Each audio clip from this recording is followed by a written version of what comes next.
Anda kembali di Sinta Today, pemirsa. Balita luka parah setelah sebuah truk menabrak kedua mobil, satu sepeda motor hingga bangunan toko di Jalan Raya Jepara, Melongo, Jawa Tengah. Ya pemirsa, dari hasil penyelidikan, polisi kecelakaan terjadi diduga akibat sopir truk kelelahan usai perjalanan jarak jauh dari Bali menuju Jepara.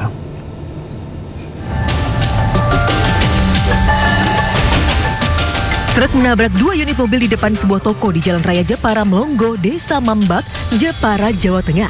Selain menabrak dua mobil, truk juga menabrak satu unit sepeda motor dan bangunan toko. Akibatnya seluruh kendaraan yang terlibat kecelakaan rusak parah. Seorang balita yang berada di dalam mobil luka parah dan harus dilarikan ke rumah sakit. Dari hasil penyelidikan polisi, kecelakaan terjadi diduga akibat sopir truk kelelahan usai perjalanan jarak jauh dari Bali menuju Jepara. Kendaraan tersebut oleng ke kanan sehingga menabrak KBM Daihatsu Sigra. Setelah menabrak KBM Daihatsu Sigra, kendaraan tersebut oleng dan menabrak KBM Toyota Calya dan SPM Vario yang sedang parkir di depan toko Jejebab. Satlantas Polres Jepara masih menyelidiki penyebab pasti kecelakaan beruntun ini. Dari Jepara, Jawa Tengah, Alip Sutarto, iNews melaporkan.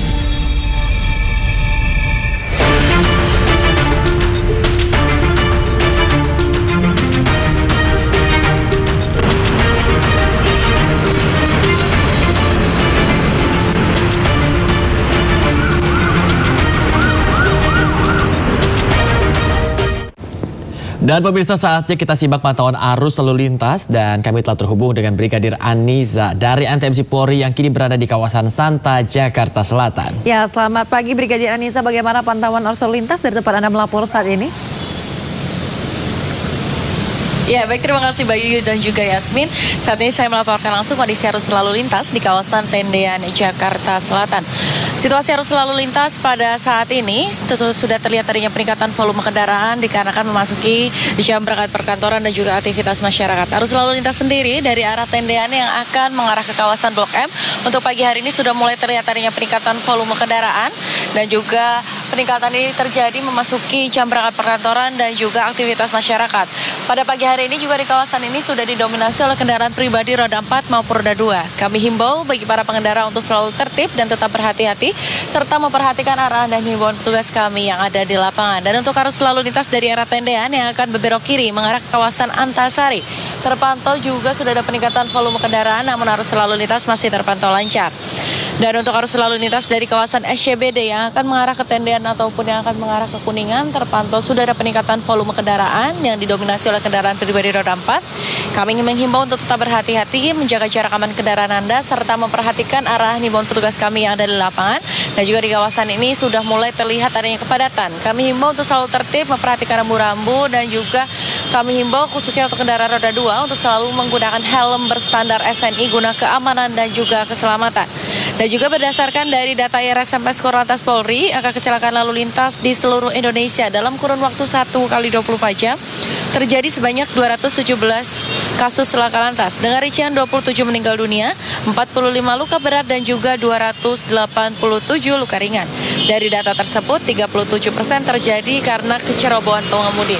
Untuk itu kami selalu menghimbau sebelum Anda melakukan perjalanan untuk memastikan kelengkapan surat-surat kendaraan Anda, pastikan fisik Anda dalam keadaan yang prima dan juga pastikan kendaraan dalam keadaan yang layak.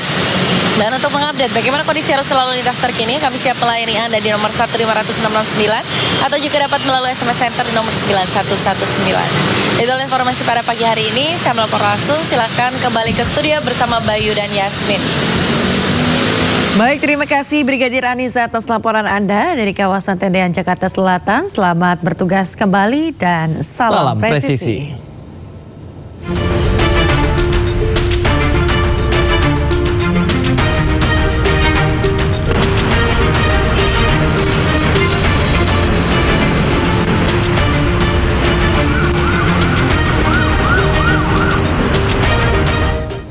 Pemirsa, Menteri Imigrasi dan Pemasyarakatan, IMIPAS maksud kami, Agus Andrianto menyampaikan paspor Riza Khalid, tersangka kasus dugaan korupsi tata kelola minyak mentah, sudah dicabut.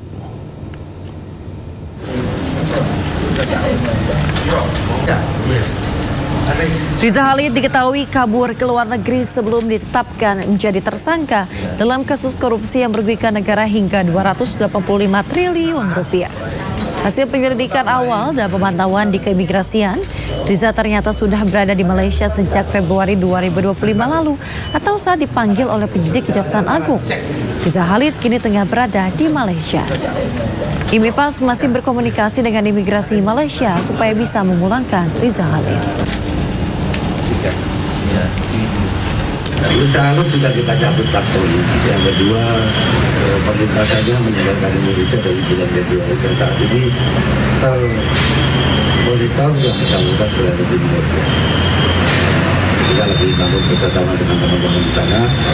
Mudah-mudahan ada niat baik dari pemerintah Malaysia untuk membantu pengembalian Riza Khalid yang saat ini Indonesia.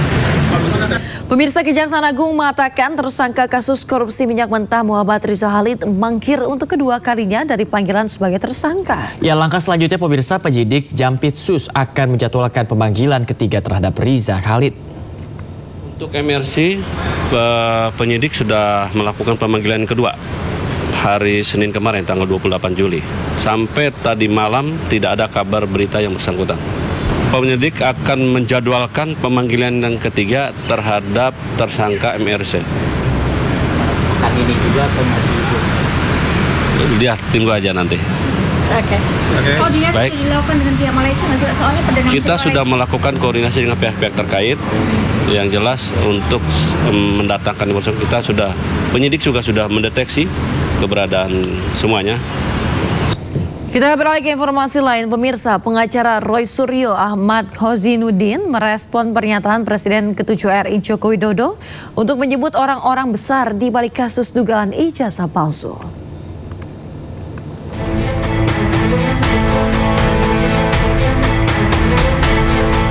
Menanggapi pernyataan Joko Widodo terkait adanya orang besar di balik kasus dugaan ijazah palsu, pengacara Roy Suryo Ahmad Kozinuddin meyakini tidak ada sosok orang besar di balik isu ijazah palsu. Jika benar ada, Ahmad Kozinuddin pun meminta Jokowi untuk menunjukkan nama besar tersebut. Hari ini saya tantang saudara Joko Widodo, kalau memang benar ada orang besar, tunjuk hidungnya. Siapa namanya? Apakah orang besar itu Aguan? Sebut Aguan. Kalau orang besar itu Antoni Salim, sebut Antoni Salim. Kalau orang besar itu SBY, sebut SBY. Jangan mengedarkan fitnah. Ini kan aneh. Sebelumnya, Presiden ke-7 RI Joko Widodo meyakini isu ijazah palsu yang menyerangnya merupakan bagian dari agenda besar yang dimainkan oleh sosok berpengaruh yang disebut sebagai orang besar. Namun, Jokowi enggan mengungkap siapa orang tersebut. Saya sudah sampaikan, feeling saya mengatakan ada agenda besar politik dalam tuduhan ijazah palsu maupun pemakzulan. Artinya memang ada orang besar, ada yang